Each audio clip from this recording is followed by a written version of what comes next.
As advertised, we continue our hot and humid streak once again as we continue through this final weekend of the month of July. Hard to believe this month's flying by already. And the time lapse certainly looked like the day flew by. And that's to say, not a lot to show for it, which is thankfully a good thing for many of us. We enjoyed at least a quiet, nice-looking day from indigo sky outside of Seneca, Missouri.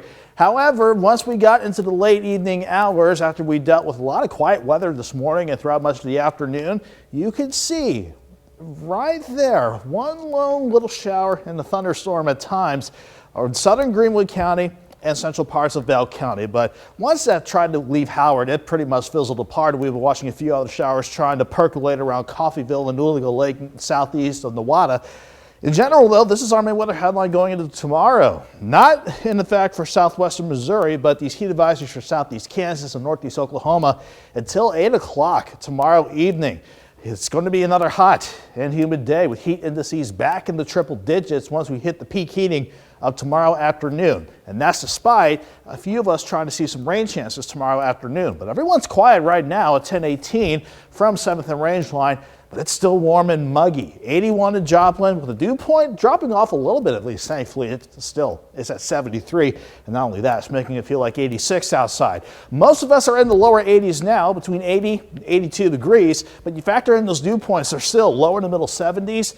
It feels like the upper 80s to lower 90s still at 10:19 now on this Saturday night. But at the very least, this heat and humidity hasn't resulted in much in the way of any rain or storms. You have to venture north, though, where we have a stalled out frontal boundary in northern Kansas, northern Missouri, back into the Great Lakes. That's where the better chances for rain and storms were today. This is going to play a role in our forecast as we wrap up the weekend tomorrow and to start next week out, in addition to a few weak waves riding along the jet stream on the edge of this building upper ridge that will be the dominant force as we continue into the week ahead of us in the wrap up of the month.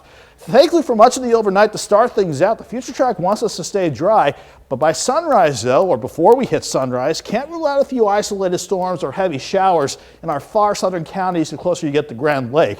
Then I think as we go into the afternoon, more widely isolated thunderstorms as that frontal boundary and the wave upstairs tries to pass on by, or near to us at the very least. But rain or shine, hot and humid again. 74 in the morning, 88 by noon. Highs near 94 with generally a light south breeze throughout the day at 5 to 10 miles per hour. Any rain chances that we see out there tomorrow afternoon will fizzle away with the setting sun tomorrow.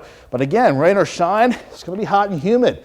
Once we get past a very mild start in the morning, the heat indices will make it feel like it's 100 to 105 for tomorrow and upper 90s to 100 on Monday as this upper ridge really tries to build back in. Even with maybe a few isolated storms Monday and Tuesday, it's all about this upper ridge keeping control over the area, and that will set the tone to wrap up the month ahead of us in the week ahead. 94 tomorrow, 92 Monday, 93 Wednesday, lower 70s for overnight lows at least, but once we hit the middle of the week and the end of the week, Chris, mid 70s for very warm nights ahead of us and mid 90s for highs. Certainly summertime is here. We keep saying it, but really it is here now. And it will feel like it for a while. All right, Nick, thank you so much. Journey to